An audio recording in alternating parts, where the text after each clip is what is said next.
When this earth was just beginning, there was much fussing and fighting and sinning.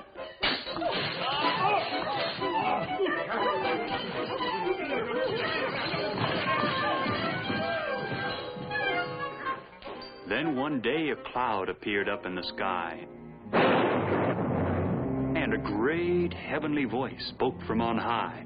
"O good man Noah," said the voice, "the things I see leave me no choice. I must send rain and flood one day to wash the wickedness away. But what few things are good and true, those will be spared to start anew. Now, Noah, you must build an ark, and these dimensions you will mark, 300 cubits for the length. To cut such logs will take some strength, 30 cubits high and 50 wide, the entrance to be on one side. One window and a single door, basement, mezzanine, and main floor. It must be built of gopher wood. Is that point clearly understood? Use pitch to fill each crack or leak. I'll begin the rains in a week. You have 7 days to do it, so don't just stand there. Go, man, go." When Noah got the message from the sky, that there would be a rain and the waters would be high, he called his sons together, and this is what he said. "Now, Shem and Ham and Japheth, no more sleeping late in bed. You see, I got some special orders. You gotta help me build an ark." "What's an ark?" "Some kind of boat, I reckon." Build an ark. How you build one? Build an ark. "What's it for, Pap?" Night and day, no time to play. We got to build an ark. How soon? 7 days to make it. We gotta shake it. You gotta help me build an ark." Let's get moving. The boys went in the forest to cut some gopher wood. A mess of trees were chopped in that busy neighborhood. The skies were growing darker, and time began to fly. Before they had their lumber pile, 3 days and nights went by, and Noah called out to his children, "We got to rush and build that ark." Looks like rain. We're gonna need some shelter. Rush, build that ark. 50 cubits wide. Rush, build that ark. "Length 300. Night and day, no time to play. We got to rush that ark. I need a vacation. 4 more days to do it. Let's hop right to it. You gotta hurry with that ark."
we made the deadline. And now we've got to name this ark. Let's see, how about Shem's Ark? Ham's Ark? Japheth's Ark? Of course, I think I've got it. Why don't we call it Noah's Ark? Oh, yeah! I guess we'll call it Noah's Ark. That's good. I like it. That's very good. That's nice. Exhausted from their job well done, it truly was a handsome one. The boys lay down to take a snooze when Noah cried, No time to lose. We've one more duty to perform. This final day before the storm, into the ark we have to bring just 2 of every living thing. Go north, go south, go west and east. Find 2 of every bird and beast. Invite each pair to be our guest. Accomplish this, and then we'll rest. The boys went out upon these words among the animals and the birds and promised them admission free, the first boat ride in history. Oh,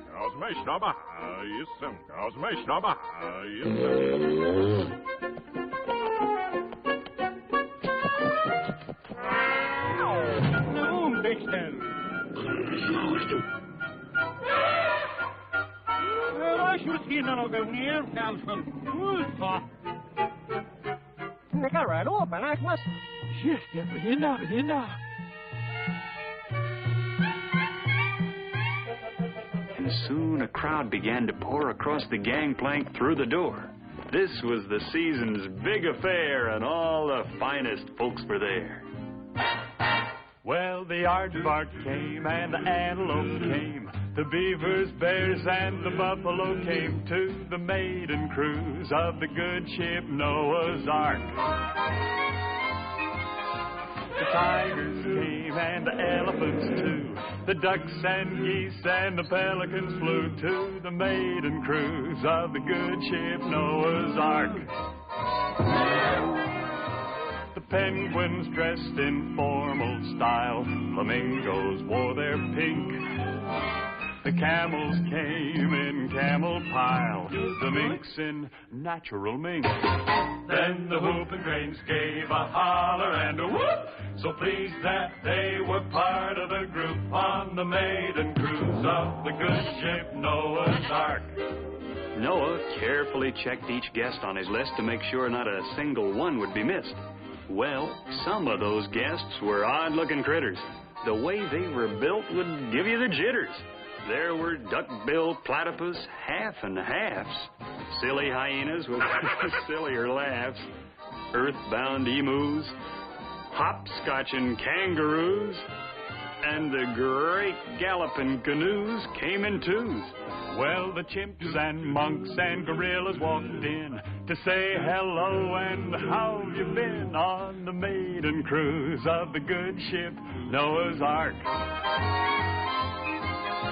The ostrich pair, they were strutting so proud, and how their feathers tickled the crowd on the maiden cruise of the good ship Noah's Ark. The civet cats were seated near the horrified giraffes. The porcupines made their point clear. They'd stick around for the laughs.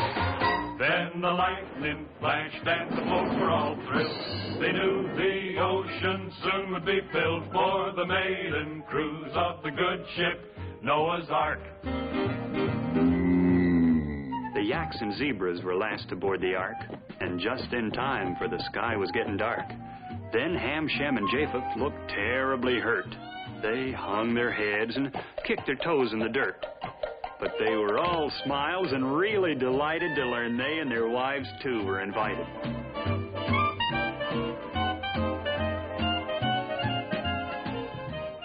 And Mrs. Noah, whose task it was to pack a picnic basket, had prepared some simple victuals to fill up their empty middles. The old gal had potato salad, macaroni, bologna, pastrami, salami, baked ham, berry jam, marmalade, lemonade, peach pie. Oh, my.